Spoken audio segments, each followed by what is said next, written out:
Баршаңызға сәлем, сіздермен мен сандуғаш. Бүгін сіздермен сүтті қажет етпейтін, судан жасалатын біріншіктің жасалу жолымен бөлісетін боламын. Бізге қажетті заттарымыз 2 жұмыртқаға 3 қасық дәу қасықпен шекерді қосып жақсылап араластыратын боламыз. Шекерімізді ерігенге дейін жақсылап араластырып аламыз. Достар, менің YouTube арнама жазылуды ұмытпаңыздар, қоңырауша белгісін басып кетіңіздер. Осылай жақсылап араластырып, 2 қасық сұйық майымызды құйып аламыз. Сұйық майымызды жақсылап араластырып аламыз. 200 грамм мұздай суымызды құятын боламыз. Мұздай болғанда үйдің температурасындағы суды құйып алып, ұн електен өткізілген ұнымызды бөліп салып араластырып алатын боламыз. Жақсылап араластырып аламыз. Қатты қою да болып кетпеу керек.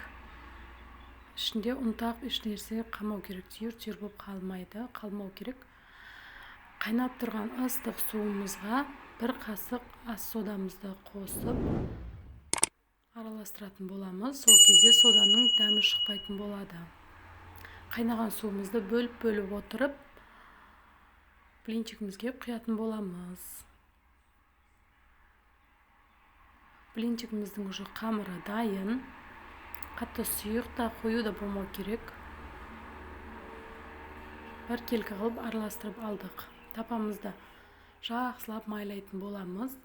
Жақсы қыздырып алу керек. Блинчигіміз әдемі болып пісу үшін.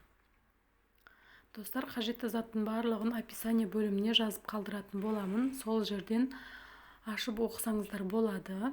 Сұрақтарыңыз болса, комментарияға жаза кетсеңіздер болады. Қазақша контенттің дамуына өз үлестеріңізді қоса отырыңыздар.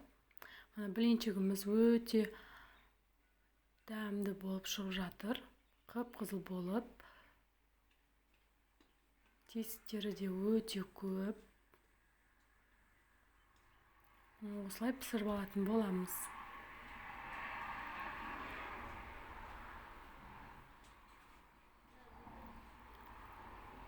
Тез дайын болады. Жыртылып кетпейді, шеттері сынып кетпейді. Өте күшті болып шықты блинчигіміз. Сіздер де жасап көрсеңіздер болады. Менің YouTube арнамда қажетті тамақтардың рецептері бар. Видеомды соңына дейін көрген болсаңыздар рахмет.